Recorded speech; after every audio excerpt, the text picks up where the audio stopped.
Hello and welcome to all of you. Thank you for joining in today's webinar, Be Better at Predicting Productivity and Performance, Solutions for Employee Development.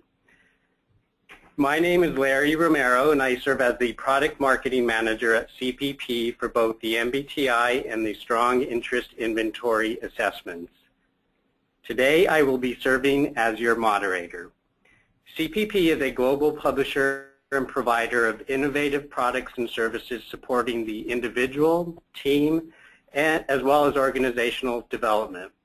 In addition to the Myers-Briggs Type Indicator and the Strong Interest Inventory tools, CPP's assessment portfolio includes the Thomas Kilmann Conflict Mode instrument, the FIRO-B, and the CPI 260 assessments, all of which can supplement one another for better addressing your needs. The format for our session is set up so that the presentation will take approximately 45 minutes, allowing 15 minutes to address your questions immediately after. Please submit your questions via the questions box on the right side of your screen. Questions can be submitted throughout the session, and we will do our best to address as many as possible. A copy of the slide deck will be sent to attendees approximately a week after today's session. In addition, a recording of today's webinar will be posted to cpp.com. Now let's get started. Today's speakers are Mollie Lombardi and Martin Boult. Mollie Lombardi is Vice President and Principal Analyst of Aberdeen's Human Capital Management practice. She has surveyed and interviewed thousands of end users to better understand the key challenges facing today's HR and talent management leaders, as well as uncovered the best-in-class strategies, capabilities, tools, and technologies they are using to address those challenges. Teaming up with Mollie today is Dr. Martin Boult. As Director, Professional Services and International Training for CPP Asia Pacific, Martin is responsible for leading consulting engagements and delivering certification programs for CPP's range of psychological instruments and solutions throughout Australia and the Asia Pacific region. Martin also leads the development of CPP's international certification programs and is CPPAP's lead faculty member for the Center for Creative Leadership. With much excitement, I now present to all of you our hosts, Mollie and Martin. Welcome. Thanks, Larry, and thank you everyone for joining the webinar today. And it's great to be able to partner with Mollie and the Aberdeen Group for this webcast, as CPP, through our global network, has been offering clients and organisations insights from a range of well-validated psychometric assessments and development solutions which are directly designed to improve the productivity and performance of people and organisations. And so we look forward today in this session sharing with you research from the Aberdeen Group as well as some real examples of how these assessments can be used to help organisations. So I'll hand over to Mollie.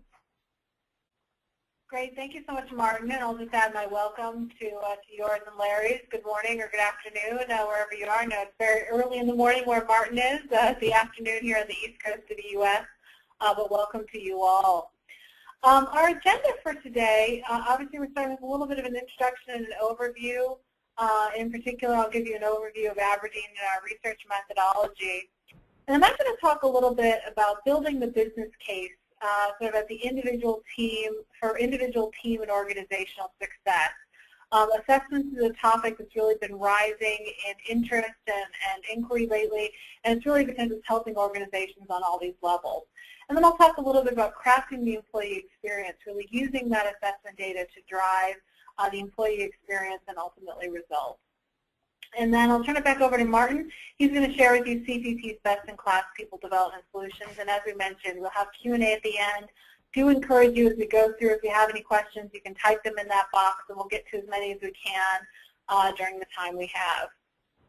So if we advance to slide 6, if you're not familiar with Aberdeen, one of the things that really makes us unique in the marketplace is that our research is all about you.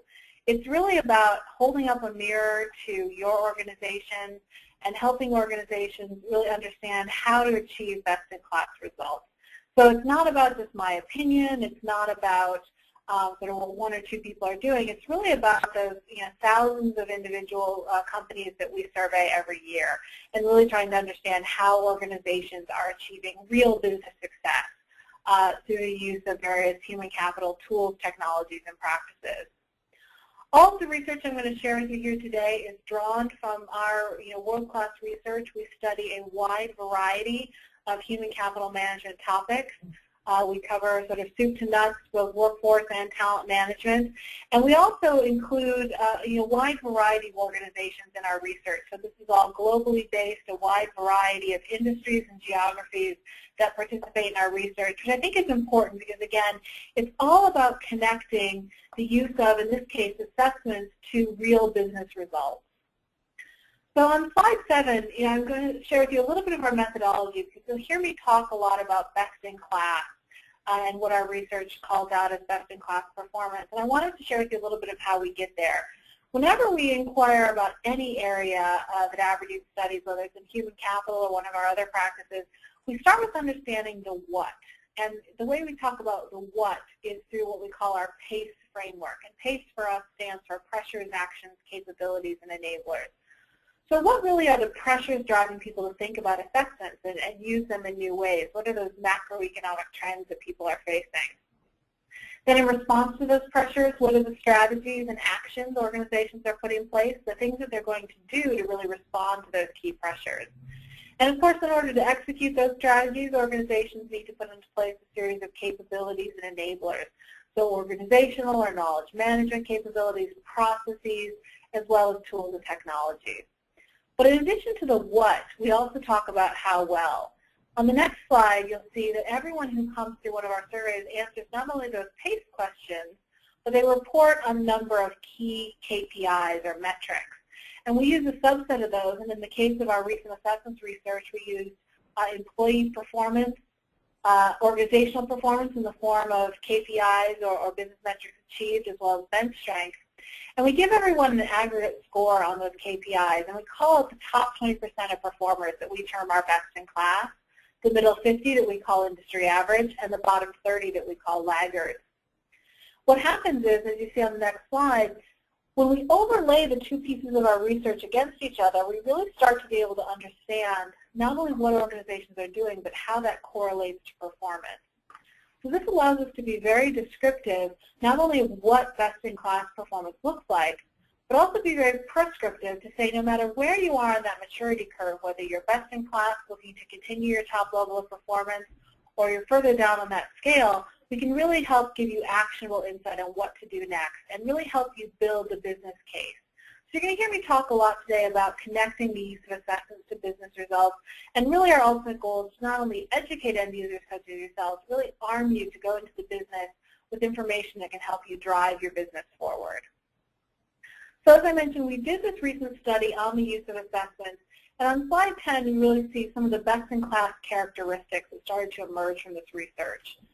We saw that the use of assessments consistently throughout the talent lifecycle and at all levels of the organizations was something that was really critical to these best-in-class, these top performers. They're not just using assessments as a one and done. They're not just using them pre-hire. They're really thinking about assessments strategically throughout the talent lifecycle. They're also continually evaluating their assessment tools to make sure they address the business needs. They're making sure that what they're testing for, how they're using assessment data is really tied to the business drivers. And they're also using systems to store, manage, and use assessment data throughout the organization in all kinds of talent and workforce decisions. So it's not just about assessing, but it's also about that next level of action. So just keep those in mind as we go through some of the specifics in our data as well. So I wanted to start with building the business case here and helping organizations understand why and how assessments are so important. And really on the next slide you'll see it's about these multiple levels of impact. Organizations are really applying assessments to help individuals enhance their own capabilities, their own understanding, and helping them develop for their own careers. Enhancing teams and helping people understand how they can work together in more effective ways. and also at organizational levels. And I think one of the key ways to build the business case for assessment is to really focus on all these levels, sort of the what's in it for me at all these levels of the organization. And Martin, I know that you're working with a lot of your clients, sort of helping them uncover and tease out the multiple levels of impact they're able to have within their organizations as well. Yes, Molly, and in fact the next slide shows you a starting point or a reference point that we ask our clients to consider at the beginning of addressing what their needs are. And maybe if you'd like to take a moment, everyone, just to consider these questions for your own situations. What are the top of mind challenges and opportunities that you and your organisation face at present?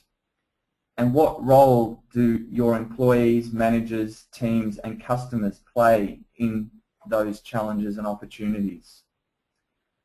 If we go to the next slide, you can actually see some common examples of challenges and indeed opportunities that our client organisations have presented to us. And to give you a flavour of the sorts of issues, there's been an example where we've been approached by a manager who's trying to find better ways to motivate new employees, people that they're not familiar with in the business, but how to bring them up to speed and running quickly by tapping into their key motivators and drivers. Or an organisation that wants to objectively identify the current capabilities and potential development needs of their leaders. How do they do that in a way that they are using insightful and objective information? A further example is looking at how a newly formed team that has all the necessary skills to perform tasks, how do they move to the next level of functioning where they become a high performance team, and how do they do that quickly? And the fourth example is an organisation that's wanting to increase their sales capacity by equipping their salespeople with practical skills they can use to further build trust with their customers, sought to look for evidence-based ways of developing their salespeople with those skills. So all of those examples reflect key business needs, and underneath that we're able to work with our organisations to help them identify that there are assessments and development solutions that can help their employees play an active part in their own development. So Molly, you were now going to take us through some aspects of how strong talent can affect the performance of businesses. Absolutely. You know, and as you see on this next slide, all of those critical business problems that you're talking about really have, you know, talent issues at their core.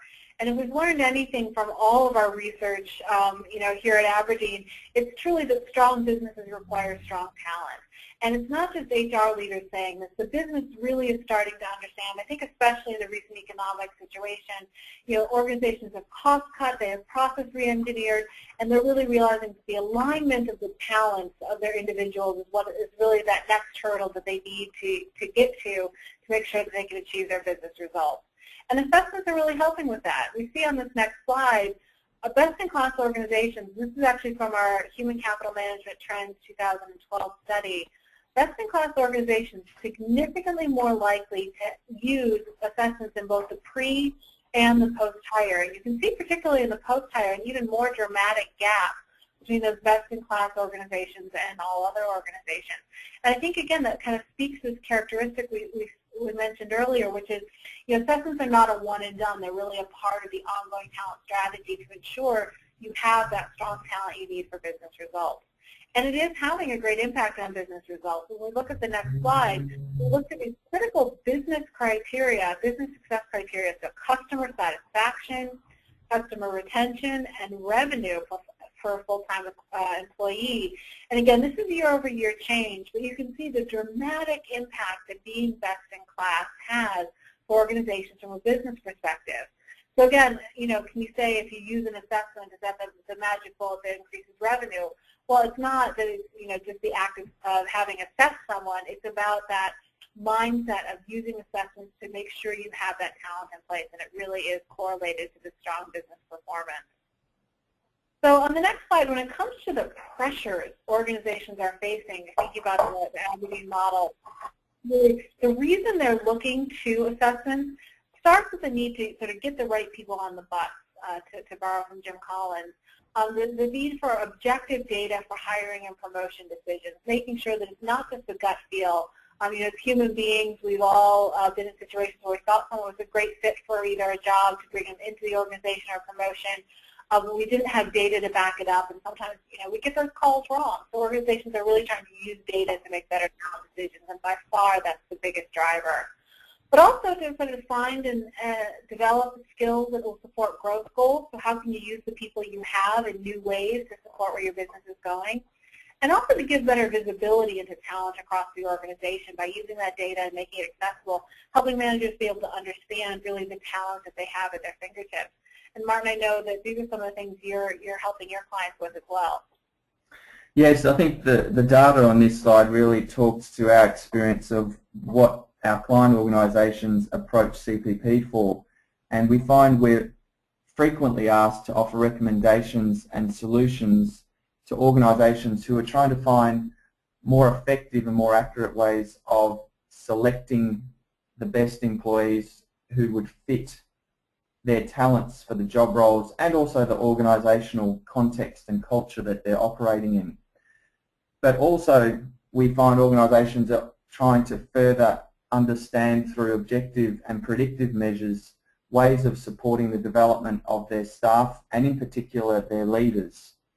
And what we do know from working with organisations who are trying to directly address those issues is that it's not just a matter of collecting assessment data, but how do they actually obtain crucial insights and knowledge from the data to inform their decisions. And that's where we see the better performing organisations who can do that are better placed to select, develop and retain the sort of staff that they need in their business. Yeah, and I think that fits in with the data point on this next slide. You know, we're actually seeing a rise in organizations using, indicating sort of a formal assessment strategy, sort of rising year over year, because again, it's not about just an ad hoc use, it's really integrating that assessment data into the decision-making process. And again, when it comes to building the business case, on the next slide here, we see that organizations who are best in class in their use of assessments are having an impact across a wide range of different issues. It's interesting, first-year retention is way up, so again, kind of using assessment data to help get that fit right. Also, employee engagement across the board being higher, being able to get that alignment between individual skills and capabilities in both the culture as well as the business goals of your organization. Better organizational results in terms of organizational goals achieved. And actually new hire productivity as well, which kind of speaks to that fit. So best-in-class organizations are really using that assessment data to put people in the right place and have that kind of visibility that allows them to make better talent decisions, putting that right person in front of the right customer to drive business results. Now, on the next slide, we really see that another characteristic of best-in-class organizations is they're focused on correlating their use of assessments to business results. We see that 75% of best-in-class organizations can directly attribute changes in revenue or profitability to their assessment strategy. So they're not sort of putting these in place willy-nilly. They're really trying to understand how the use of assessment is correlated, and they're actually able to determine that by being able to go back and look at how assessment results are indicating and predicting performance levels, as well as maintaining that central repository for assessment data. Again, being able to use that data. I often use the analogy of pre-hire assessment. We tend to sort of throw the baby out with the bathwater. We learn so much about an individual in the hiring process, and we don't often bring that into the onboarding and the ongoing development of that individual. So when it comes to the goals for assessments, how organizations want to put them to use on the next slide, it's really, again, about improving business results with better quality candidates. So hiring is still, a critical area of use for assessments, but also improving that overall performance and productivity. And I think this last one is really interesting as well, delivering leaders to drive innovation and growth. It's not just about getting people who can help you be successful under the current circumstances, but how do you also bring people on board that are going to take you to that next level sort of be the leaders not only for today, but also develop into those leaders for tomorrow. People are really looking to assessments to help them move into the future as well as sort of sustain current performance.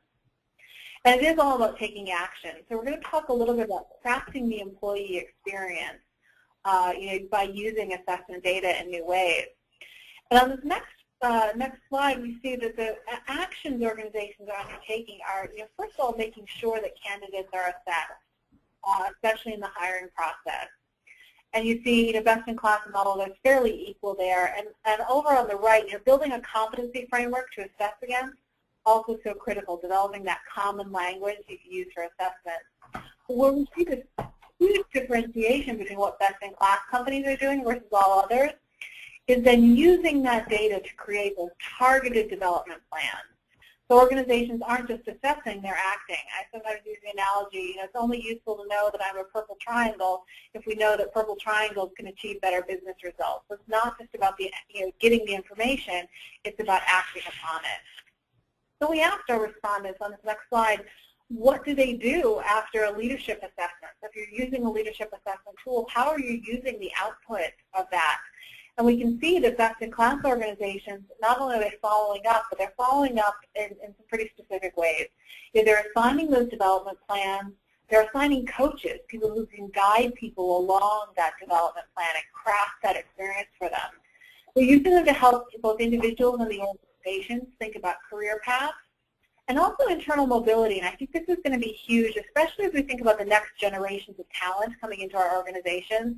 There's a lot of data that seems to indicate that the next generations coming into our workforce, they want to see a path. They want to see movement. It's not necessarily just about up within an organization, but across. And if you can help people see how you can help them fulfill their goals and needs and use that assessment data to drive internal mobility, it's going to be a key driver as well. So it's really about taking the action in addition to, after you've done an assessment, really use it to craft that employee experience.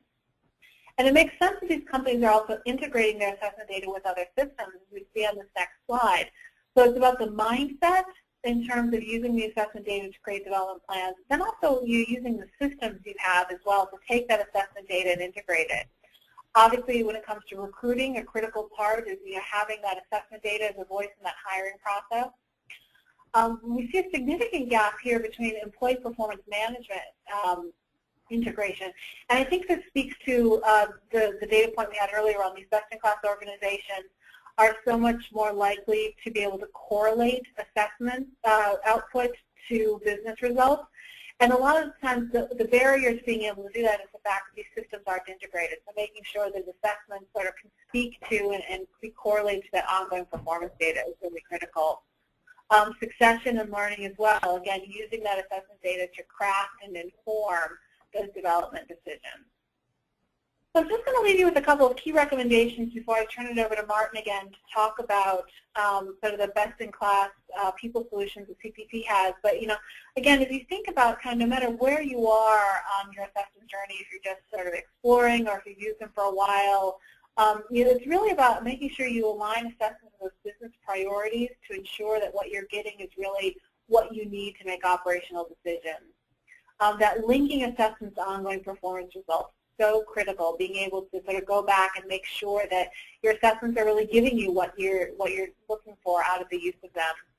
And then, again, using it to guide employee development and mobility, not just selection. We're seeing that really be the evolution of the entire assessment space, but also among those top performers, organizations that are getting the most out of their use of assessments, that are seeing the biggest impact to their business in terms of that customer satisfaction and customer retention and revenue, are really thinking about assessments throughout the talent lifecycle, not just in selection. So, with that sort of as a backdrop, I'm going to turn it over to Martin now to share with you some of the tools that he's using with the organizations he works with. Thanks, Molly, and I think that research really highlights how organizations can maximize the output and the value of what the right assessments used in the right situation can offer. And at CPP, we're often asked to help organizations understand what are the different levels of impact that assessments and development solutions can have. So the next slide highlights the CPP's People Development Model, which really we found enables people to better understand the different ways and levels that assessments and developments can be integrated into an organisation. So the first level is starting with the people component of the organisation, of the individual employees. And by starting here, it can actually help both the individuals and the organisation focus attention on the unique needs of each employee, the sort of things that motivate them and the factors that can enable them to actually be their best, or even identify factors that might inhibit an employee performing at their best. And although from an organisational or even a managerial perspective it can sometimes appear very perplexing or even overwhelming to try and get your head around what the individual motivators are for a group of employees, it can be better understood or responded to by equipping individual employees with greater insight into what are their motivators and drivers. And that includes looking at helping develop them with some self-awareness, helping individuals identify what are their preferred ways of doing work, and also where can they best fit their skills and preferences within an organisation or a job. And that leads to further fostering their leadership skills or even indeed building resilience for them. And employees can then be in a position to self-manage their own careers and development. Looking at the next level, which puts the attention on how teams operate, the performance and productivity of work teams, as we're all now aware of in the modern organisation, is actually a key cog in the wheel for achieving organisational effectiveness. And while most teams in organisations can easily articulate the goals that they're working towards or the performance expectations they need to meet, and in many cases they can even identify the tangible and technical skill sets that are required in the team to get optimal output or performance from a team, it also requires the team members understanding how to best work with each other. And this is usually the hard to work out soft stuff of teams. A lot of teams can struggle or even stumble with trying to work out how do we actually best work as a team. And for many years research has been developed, and in fact experience has shown that models of team assessment and assessments looking at team functioning shed light on what teams need to do to better manage the relationships within and also outside of the team. And that includes applying multi-perspective problem-solving approaches and also helping teams deal with change and conflict that might occur in a constructive way within the team. So there are ways of helping teams do this by using assessments and development solutions. The third element is looking at them from the organisational perspective, which is usually the helicopter view that an organisation's key decision makers are constantly needing to be aware of. And a big part of an organisational effectiveness is the human element. So this entails defining what leaders, teams and individual employees all need to do to execute the strategy and achieve organisational objectives. So by employing talented people who are motivated and engaged with the organisation's purpose and building capabilities to respond to ongoing changes that all organisations have faced in our era, the top priorities of organisational leaders is to help them diagnose where the natural strengths of the organisation lie based on their human talent, and how do they actually build a workforce that's going to be effective and prepared to deal with the challenges that the organisation is facing. So the decisions about choosing the right assessments and the right development solutions for the right people in the right situation at the right time can sometimes seem quite complex, but understanding what the organisation's working on helps guide that decision making. And it's ultimately the most effective way of creating high levels of organisational effectiveness. So if we go to the next slide, I wanted to share with you a case study of an organisation that we've been working with, who really were presenting us with the challenge and the opportunity to say how could they further enhance the performance of their workforce through better understanding at the individual team and organisational level. This organisation is a multinational transport and logistics organisation operating in all continents around the world with thousands of employees, and they explained to us that they had a range of global services, which meant they had quite a diverse workforce, both in cultural and ethnic background, as well as experience and even the functional responsibilities that people have. What they really wanted was to have an integrated way of helping people at all areas of the organisation better understand how they could contribute, but also a model that linked it to team performance and leadership development. And the solution needed to have a very practical impact. They had described to us previous examples of introducing assessment and development solutions that were too complex or too sophisticated to be understood by all groups. Yet they also wanted flexibility in the solution that enabled it to be customised so that it could deal with or respond to the needs of people and teams at different levels of the organisation. So moving to the next slide, we walked through the people development model with them to find out where the priorities were. And starting at the individual level, they were very clear that they wanted to equip their employees with greater self-awareness. A number of issues had arisen in the organisation, including interactions between staff that weren't effective, as well as challenges of dealing with customers and their interactions. So the focus became, how do individual employees take responsibility for how they respond in those situations. They also wanted to equip people with a better understanding of their own natural work preferences, where their strengths lie and how they can naturally offer and contribute those to the organisation, and to further add on fundamental skills that are required in all organisations today, including enhancing communication and decision making. At the individual level, they also wanted to help each person understand what their natural approach or even their natural contribution to contributing as a leader in their work could be. So looking at the sorts of assessments that we put together to help address those issues, the next slide highlights a range of offerings that CPP can put together in this sort of circumstance. And it was understood and agreed that the MBTI type indicator, which measures personality type preferences, was a good foundation for helping deal with the individual development needs.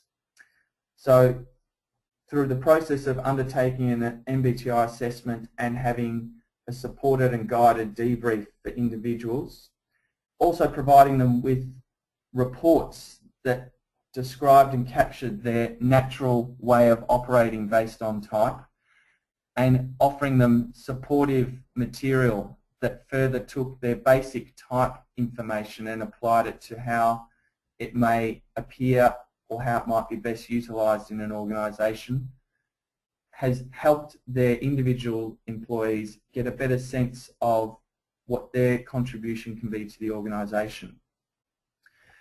The sort of consulting services that were used to support the assessments are captured on the next slide, and this is where this particular organisation were very clear with us from the beginning that they didn't want to always have to rely on an external party such as CPP to come in and always offer the facilitation and consulting services. So what we were able to offer them was a certification process where we equip key stakeholders and key professionals within their own staff to become qualified to use the MBTI instruments and development solutions. But in addition to training and equipping their internal staff, they also engaged our consulting services to help shape and scope leadership development programs for their leaders. The next slide, we move to how we assisted them at the team level, because teams are a crucial part of how this organisation works, and what became aware was their teams were also working not necessarily within the one location but across multiple locations. So we identified with them that there was a need to help members of teams work out how to best establish and build teams to accomplish goals. Also helping teams identify how they navigate the processes of engagement, the processes of communicating with each other, dealing with conflict and managing relationships was also crucial. And they were also aware that in some parts of their organisation, the approach to problem solving didn't always consider all the possible perspectives. So they were looking at ways of helping teams become more multi-perspective in their problem solving. So the development solutions and the assessment solutions on the next slide that aligned with meeting those needs, again, fitted nicely with what the MBTI assessments were able to offer. And this is where we were able to take the MBTI type framework that they had started learning about as individuals and link it back to how it impacts and affects their team behaviour. So resources such as the MBTI team report, which profiles the type makeup of a team, its natural strengths and its potential blind spots, were very powerful ways of quickly helping teams work out what they needed to continue doing and what they needed to address. And also offering the organisation and the teams additional resources that they could take beyond learning experiences and further apply in a practical way their knowledge of the personality types and how to improve team performance. On the professional services front, what we were able to offer them in the next slide was to not only develop and shape work and team-based situations and workshops, but also to equip their internal trainers with methodologies and help co-design team-based workshops and activities that spoke to what their teams were trying to achieve. And this is where we were able to customise the team development programs and also guide them through how to get the most out of using this assessment and methodology with their teams. And then at the organisational level, represented on the next slide, the areas that this client was seeking to be more aware of or to gain further insights included getting an overall diagnostic understanding of what the organisation culturally was focusing on and where it may be overlooking important perspectives. That involved getting a sense of what are the natural ways that the organisation encourages people to communicate, make decisions and interact with each other. There is also a very strong attention on the leadership capability in this organisation, starting from the CEO down. And so they wanted to be able to provide a leadership development experiences that are ongoing that also linked with what teams and individual employees were learning from the MBTI perspective. And ultimately they wanted to ensure that they had a common framework and a language that would help build the effectiveness of the workforce. So this is where, again, going to the next slide, the assessments that were most illustrative in helping address the organisational needs fitted nicely with what the MBTI could offer. And in this circumstances, it wasn't so much just the MBTI assessment, but it was the outputs of the data of the MBTI assessment.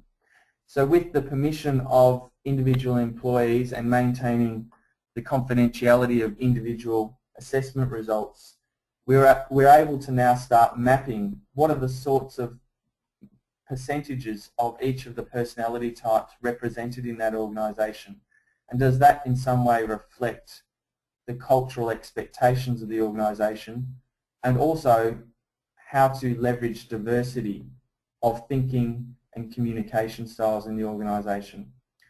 So we've now started helping them and supporting them in running a range of workshops focused on topics such as leadership, teams, and further moving into the areas of change and communication, which can be essentially offered to anyone in their organisation where there is a common language that is used to help people at all different levels better understand and interact with each other. So what have been the consulting services that have supported that?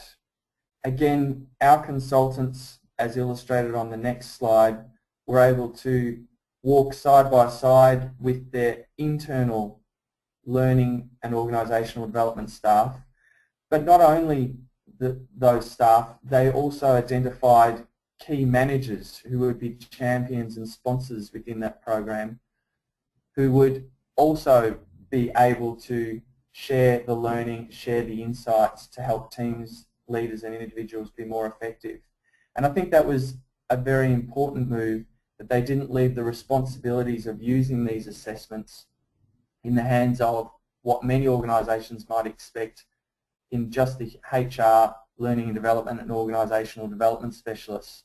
By bringing in managers from a broad range of functional areas, they were able to give a language to the learning from the MBTI assessment that fitted with their organisational objectives. And anecdotally, a number of the managers said that the learning that they got obviously helped not just within their work lives, but also outside of their work lives. So the next slide really captures some of the outcomes that we've seen this particular organisation obtain from considering the use of these assessments through the lens of the People Development Model.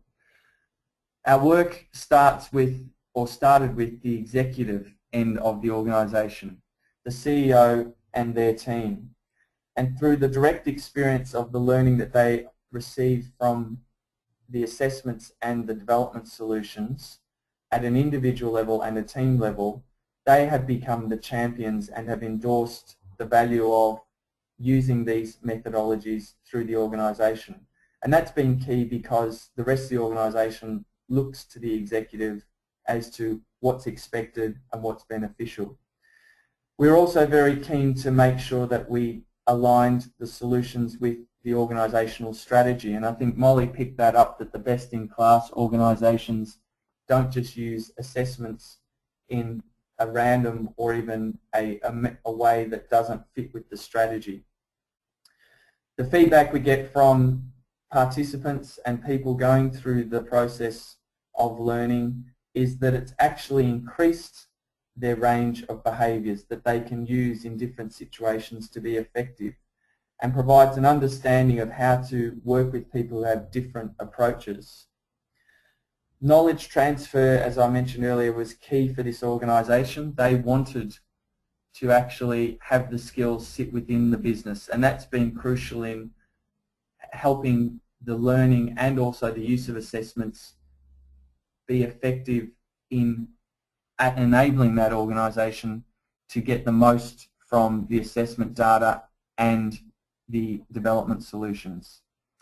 And probably the most appealing perspective, especially from the consulting point of view, is to see the levels of engagement that people have had with this process.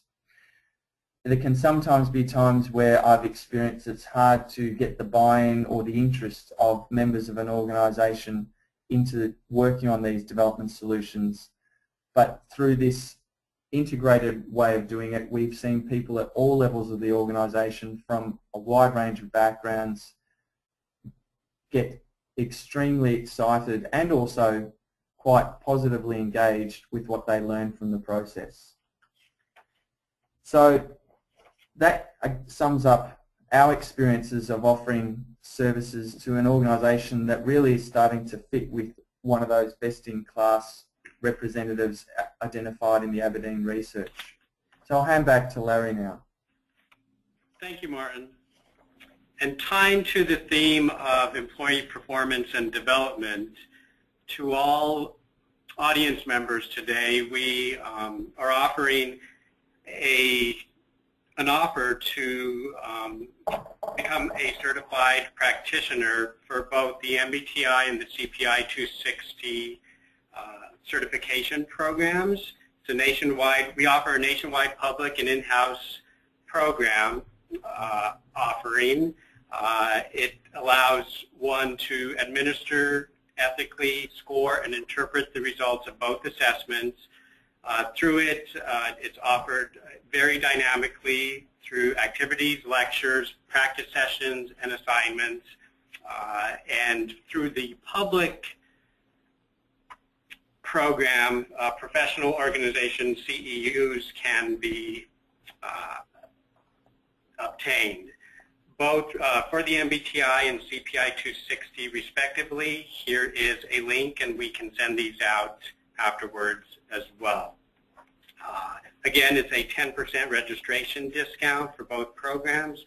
To sign up, please visit cpp.com or call our number as posted here. Make sure you reference the promotional code PCP/ABDN12 to secure your savings. And the offer has been extended through the rest of 2012. Now we will address, we did all questions that have been posted throughout the session. Mollie and Martin, the first question is there a way to identify champions? Yeah. Well, I think there's a couple of ways, and Martin, I'd be curious to your opinion as well. I think a lot of the champion comes from one of two experiences, either the personal experience of having been involved in a positive assessment experience, one where you have learned something about yourself or your style or your team, personally, and you sort of start to buy in.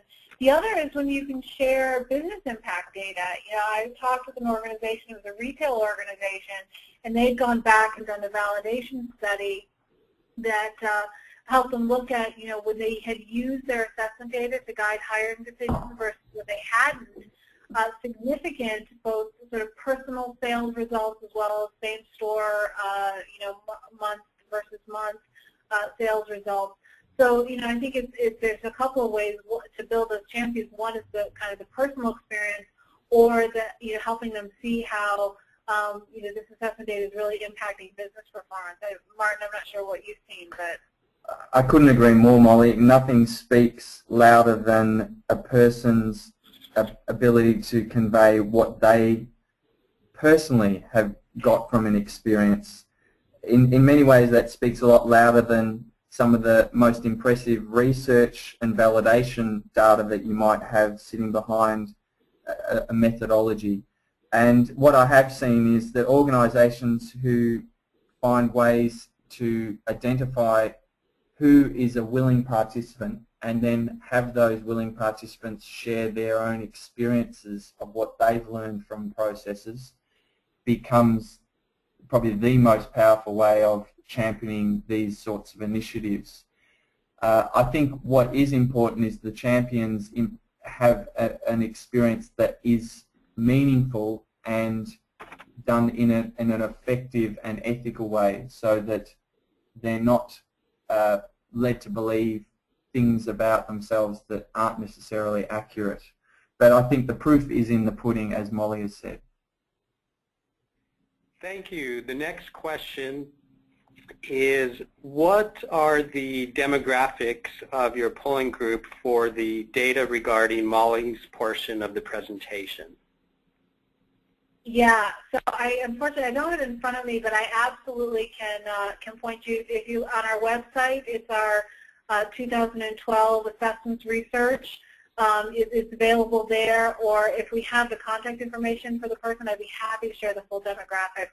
I unfortunately don't have them with me right now. I can tell you, generally speaking, from a company size perspective, it's about one-third, one-third, one-third between sort of small business, mid-size, and enterprise. From a geographic perspective, it's probably about 65% U.S., about 15% Europe, and then sort of, LATAM, Asia Pac, rest of the world. So I'm not sure exactly which perspective, but I'd be happy to share the full demographics with the questioner. Excellent. Thank you, Molly. The next question is, who drives the use of assessment data at these organizations? Go ahead, Martin. I was just going to say, from my experience, and I'd be interested to see if Molly has the same insight from the research. My experience is that a lot of the responsibility still sits with people who are focused in the HR function of an organisation. But that being said, I think the organisations that are most effective in driving the assessment data are those that are able to convey it to people who are directly involved in making decisions about talent management and indeed the selection and development of employees. And more organisations are recognising that that is not just something that sits within the human resource function of it, that in actual fact line managers and managers from all sections of the organisation need to be involved. When that happens, that's when I see that the managers from outside of HR become more involved in driving the data. Yeah, and we see similar things as well. It's still HR owned in a lot of organizations, but interestingly, among those top performers are ones where, exactly to your point, Martin, they do have buy-in from other managers within the organization. We're also seeing some call and some championship, if you will, from some functional leaders, particularly areas like sales. And I think part of that has to do with the correlation between the sort of the person in the role and the dollar number coming in the door is so easily defined, right? You can sort of say they have a quota, did they meet it, did they not meet it, and it's very clear to be able to say, well, there's particular characteristics that we can correlate to that high level of performance. But we're starting to see that spread to other operational areas, other functional areas, and I think really when you have that kind of ownership, you do see the best results. But there's still cases where this is an HR-led piece of the puzzle. But again, as soon as you can start to prove to people, I think that's where things like those validation studies and things like being able to correlate the assessment used to ongoing performance is where it becomes powerful. Because then hiring managers or functional managers, line managers, really start to see this isn't something that HR is doing to annoy them or make life more difficult. It really is about that you're providing data that helps them run their business in a more effective way. Great, thank you. The next question is, how would you roll out a new development program if employees are skeptical? Do you have a case study you can provide? I would say from my conversation with end users, and then Martin, you may have some cases as well, but it really is about providing the what's in it for me for those employees. It's important to really make sure that assessments aren't seen as some sort of punitive or scary kind of endeavor where I'm going to be tested and then they're going to decide my future. You really have to help individuals see what's in it for them, and I think that comes down to communicating to them not only what is being assessed for, but also how the assessment data is going to be used. Different assessments tell you different things. You wouldn't use a personality assessment to try and understand skills. It's really helping people understand how this information will be used and helping them understand how they can use it. There's a lot of, when you talk about behavioral or personality types of assessments, there's a lot of learning you can do about yourself and your own style and how you can modulate that style to accomplish your goals, etc. So I think, it's really important when you're rolling out a new initiative to really help people understand the what's in it for them, sort of take out some of the fear factor, help them understand that it's not about, you're going to be tested and if you're above or below the line, some action may or may not be taken. It's really about helping them understand how that information can be used by them personally, and also really helping them understand how the organization plans to use that data. That's definitely a best-in-class characteristic that we've seen, is helping sort of prove the what's in it for them, and really being very clear on what, how people are being assessed and how the output's going to be used. Yes, and just to add to that, I think the points that I shared earlier in the webinar about what are challenges and opportunities, I know that in my work with organisations, it's normal to expect that some people will be sceptical or wary of having to undertake assessments. And really the starting point I offer is, before we talk about assessments or even development solutions, what challenges are you facing? What are your common day-to-day frustrations? And in many times, people report challenges understanding colleagues that they work with, difficulty being able to communicate with different groups of people. And if it is pointing to those human elements, that's when it's easier to describe that the learning, the insight, and the information that they can get from an assessment can be quite powerful in helping them with their own unique challenge. I think it is also important that when I am working with people who are skeptical, is to acknowledge that it's okay to be skeptical, but to also keep an open mind, because in order to make sure that you don't miss opportunities, you need to be aware that sometimes something you may be wary of might actually help you deal with something that you're trying to work with. So the what's in it for me is absolutely crucial. But I think on behalf of the people who are utilising or recommending assessments, not all assessments are equal and not all assessments are designed for every job.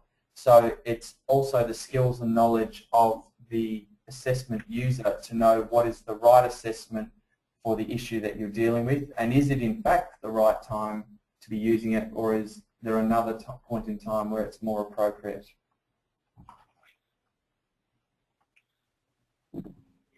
Okay, I believe we have time for one more question.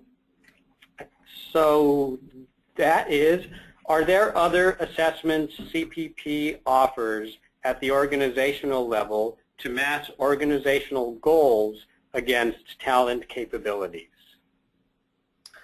Yes, another assessment that we find organisations find very helpful and useful in particularly mapping organisational capabilities is the CPI 260, which Larry mentioned a little earlier on. The CPI 260 is also a personality-based instrument looking at 20 core dimensions of personality that over 50 years of research have actually demonstrated predictive ability about work behaviours, including how people deal with others, how they manage their own behaviour with response to rules and regulations, what sort of factors motivate them, and also how they deal with issues of change. And organisations that I have worked with who have been utilising the CPI 260 and have used it effectively are those that actually incorporate into their selection and hiring part of the process, but then continue to use the data from that to map development needs and development programs for their employees. And over time, organisations that have been using it regularly start to form an organisational map or benchmark of the psychological makeup of their workforce. And in doing so, they almost have an organisational diagnostic or benchmark that they can use to customise and respond to the development needs of their organisation. It also highlights where the organisation has standout strengths. So that would be another assessment in particular that has that organisational focus. There are other measures of organisational behaviour, including the work engagement profile, which also provide an insightful way of understanding how engaged is the workforce and what is likely to contribute to workforce engagement. So there are a couple. Great, thank you so much, Martin. We've come to the end of today's webinar. Again, the presentation will be emailed to everyone in about a week. Just as a reminder, to set up or ensure your email preferences are properly set up, please visit cpp.com/emailprefs, P-R-E-F-S, to set up your appropriate email preferences. Thank you, Mollie and Martin. Really appreciate you serving as the hosts of today's webinar, and especially thank you to everyone for joining us. Take this information and with it, do great things. Goodbye.